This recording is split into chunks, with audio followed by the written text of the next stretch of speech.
نحمده ونصلي على رسوله الكريم أما بعد وقال النبي صلى الله عليه وسلم خيركم من تعلم القرآن وعلمه أو كما قال عليه الصلاة والسلام. ہمیں دنیا سے کیا مطلب، مدرسہ ہے وطن اپنا. ہمیں دنیا سے کیا مطلب، مدرسہ ہے وطن اپنا. مریں گے ہم کتابوں پر، ورق ہوگا کفن اپنا.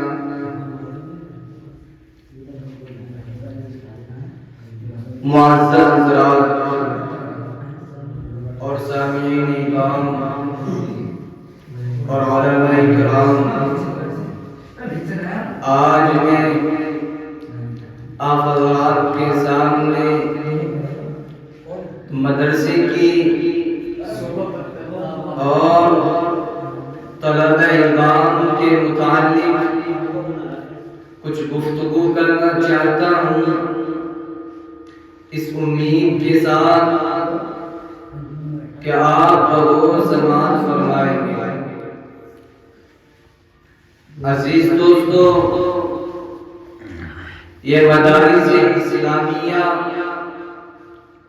جو اللہ تبارک و تعالی نے ہمیں عطا کیے ہیں، اللہ کی یہ بہت بڑی نعمت ہے. آج کے دور میں یہ مدارس اسلامیہ اللہ کی ایک اچھی اور بہترین نعمتوں میں سے ایک نعمت ہے. ان کا فائدہ یہ ہے کہ اللہ تبارک و تعالی نے ہر مسلمان پر اتنا سیکھنا کہ جس سے نماز، روزہ وغیرہ درست ہو سکے، ہمیں یہ معلوم ہو سکے کہ ہم نماز کس طرح ادا کریں، زکوٰۃ کس طرح دیں، روزہ کس طرح رکھا کریں، حج کس طرح ادا کریں. تو انہی مدارس اسلامیہ سے یہ تمام باتیں ہمیں معلوم ہو سکتی ہیں. تو اس لیے اللہ تبارک و تعالی نے ہمارے لیے ان مدارس اسلامیہ کو قائم فرمایا. اور یہ مدارس اسلامیہ ہر طالب علم کے لیے اس طرح ہوا کرتے ہیں جس طرح کے ماں اپنے بچے کے لیے ہوا کرتی ہے. یعنی مدارس اسلامیہ ہر بچے کی پرورش کرتا ہے کہ اسے کس طرح اپنا مستقبل بنانا چاہیے، کس طرح اپنے مستقبل کو گزارنا چاہیے، کس طرح رہنا چاہیے، کس طرح زندگی گزارنی چاہیے. یہ مدارس اسلامیہ ان تمام باتوں کو سکھاتا ہے. ہم اور آپ یہ مدارس اسلامیہ بناتے ہیں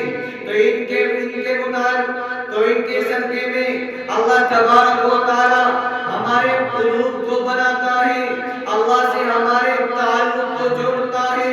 اور یہی نبی کا کام تھا کہ وہ اللہ کی مخلوق کو اللہ سے ملاتے تھے.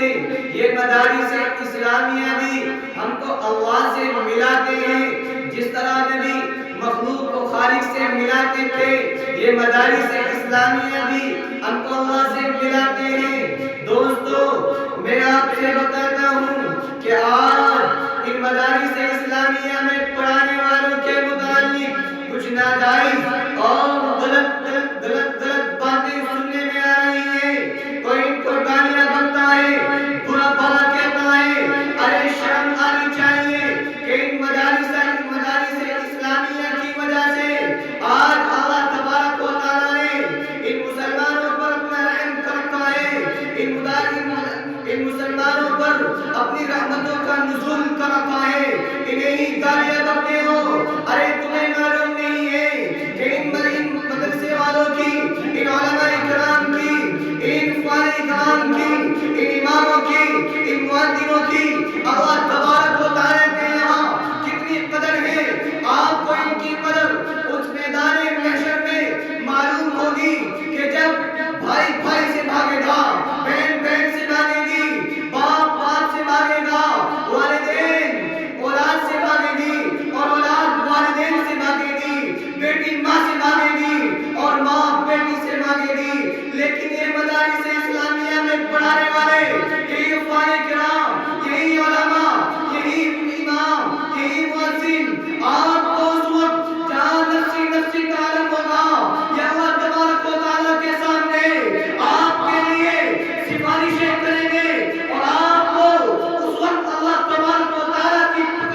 سبحان اللہ.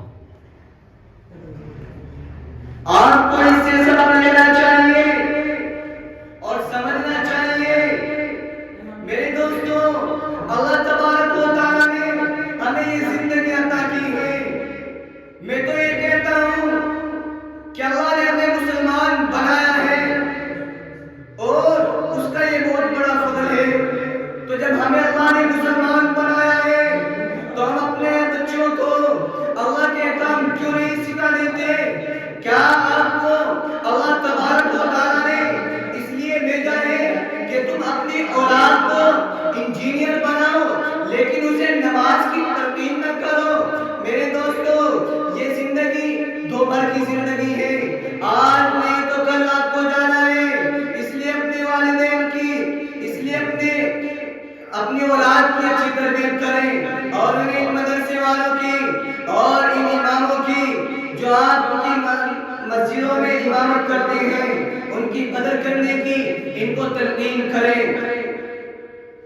میں آپ کو یہ بھی بتا دوں کہ اللہ تبارک و تعالیٰ کے یہاں ان کی اور بھی شان ہے.